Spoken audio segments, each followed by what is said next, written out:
ஒரு அடர்ந்த காட்டில் ராஜா சிங்கம் ஒன்று வாழ்ந்து வந்தது. அது மிகவும் பலமானது. ஆனால் அதைவிட அகந்தை அதிகம். அது தினமும் மற்ற விலங்குகளை பயமுறுத்தி சொல்லும், இந்த காட்டின் ராஜா நான்தான், எனக்கெதிரியா? அனைத்து விலங்குகளும் பயந்து அமைதியாக இருந்தன. ஆனால் அந்த காட்டில் ஒரு சின்ன முயல் இருந்தது. அது பலமில்லாதது, ஆனால் மிகவும் புத்திசாலி. ஒரு நாள் சிங்கம் கோபத்தில் முயலை பிடிக்க வந்தது. இன்று உன்னை நான் சாப்பிடப் போறேன். முயல் அமைதியாக, ராஜா, அதுக்கு முன்னாடி உங்களுக்கு ஒரு விஷயம் தெரியுமா? முயல் சிங்கத்தை ஒரு ஆழமான கிணறு அருகே அழைத்து செல்கிறது.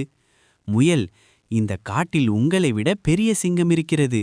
அது இந்த கிணற்றில்தான் இருக்கிறது. சிங்கம் கிணற்றுக்குள் பார்த்தது. அதில் தன்னுடைய பிரதிபலிப்பை பார்த்தது.